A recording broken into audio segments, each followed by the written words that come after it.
For thousands of years, ancient Indian texts have carried stories so vivid, so terrifying, and so strangely familiar that modern readers often pause and ask an unsettling question. Were our ancestors describing something far more advanced than we ever imagined? Among these mysteries, none has captured the modern imagination more than the idea of ancient nuclear wars. Not hinted at through direct technology, but through poetic descriptions of weapons that burned brighter than the sun, poisoned the land, and wiped out entire cities in moments. Whether myth, metaphor, or misunderstood memory, these texts refuse to be ignored, continuing to haunt historians, scientists, and storytellers alike. The Mahabharata, one of the longest epic poems in human history, stands at the center of this mystery.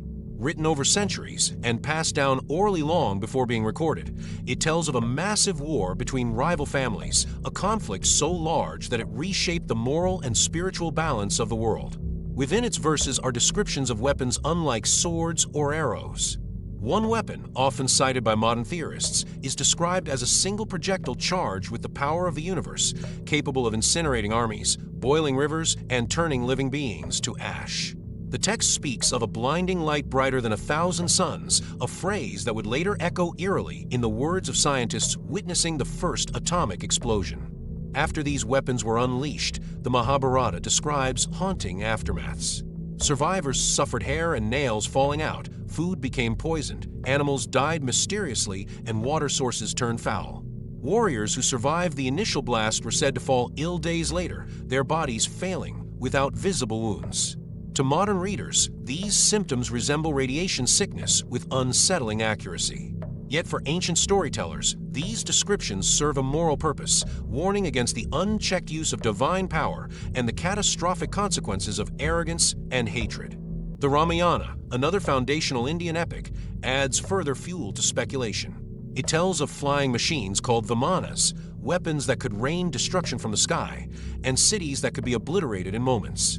Some vimanas were said to glow, roar like thunder, and unleash fire that consumed everything beneath them. While traditional scholars interpret these as symbolic or mythological representations of divine authority, modern fringe researchers argue that such imagery may reflect distorted memories of advanced technologies lost to time. Whether poetic imagination or encoded history, the vividness of these descriptions continues to provoke debate. Beyond literature, archaeological sites have added layers to the mystery. At places like Mohenjo-daro, part of the ancient Indus Valley civilization, excavations uncovered skeletons lying in streets as if struck down suddenly. Some researchers claimed elevated radiation levels in the region, along with vitrified stones, fused as if exposed to intense heat. Though mainstream science disputes exaggerated radiation claims, the sudden destruction of certain ancient cities remains unexplained, inviting speculation that natural disasters alone may not tell the full story. Ancient Indian texts also describe cycles of civilization, known as yugas, in which humanity rises, falls, and rises again. According to this worldview, advanced societies existed long before recorded history, only to be destroyed by their own excesses. In this framework, devastating weapons were not anomalies, but inevitable outcomes of technological and moral imbalance. The stories of world-ending weapons may serve as warnings passed down through generations, emphasizing restraint, humility, and respect for cosmic law rather than literal historical records. Critics argue that reading nuclear warfare into ancient texts reflects modern bias rather than ancient reality. Poetic exaggeration, they say, was common in epics meant to inspire awe and fear. Fire, light, and divine wrath are universal metaphors found in cultures across the world, from Greek mythology to Norse sagas. The thousand suns phrase, while dramatic, may simply express overwhelming power rather than technological precision. Scholars caution against projecting modern concepts onto ancient storytelling traditions rooted in spirituality and allegory. Still, the persistence of similar destruction myths across civilizations raises intriguing questions. From Sumerian tales of divine punishment to biblical accounts of cities turned to ash, humanity has long remembered sudden annihilation. Whether these stories stem from comet impacts, volcanic eruptions, massive wildfires, or societal collapse, they may reflect real traumatic events experienced by early civilizations. Over time, these memories transformed into myths, acquiring divine language as a way to explain the unexplainable. Modern fascination with ancient nuclear wars reveals more about us than about the past. Living in an age where humanity possesses the power to destroy itself, we look backwards seeking warnings, hoping our ancestors faced similar crossroads and left us guidance.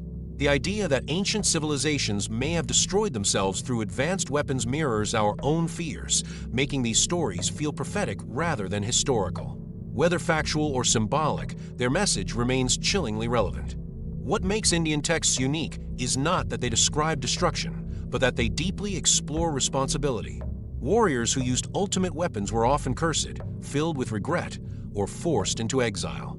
Power was never celebrated blindly. The epics consistently remind readers that knowledge without wisdom leads to ruin, and that even gods fear weapons beyond control. This moral framework suggests that the stories were designed less to glorify technology and more to caution against its misuse. In the end, the lost ancient nuclear wars remain unproven, hovering between myth, metaphor, and mystery. No definitive archaeological evidence confirms atomic warfare in ancient India, yet the texts continue to inspire debate precisely because they refuse to fit neatly into modern categories. They are too vivid to dismiss entirely and too symbolic to accept literally. They exist in a space where history, imagination, and philosophy overlap. Perhaps the true power of these stories lies not in whether ancient nuclear wars actually occurred, but in why the idea resonates so deeply today. They remind us that the struggle between creation and destruction is as old as humanity itself. They whisper that knowledge can be both salvation and annihilation. And most importantly, they asked a haunting question across millennia. If ancient civilizations fell by their own hands, will we listen to their warnings before repeating the same fate? As the echoes of those ancient verses continue to ripple through time, one thing becomes clear. Whether myth or memory, the message endures. Power without wisdom destroys worlds. And history, real or imagined, always leaves lessons for those willing to listen.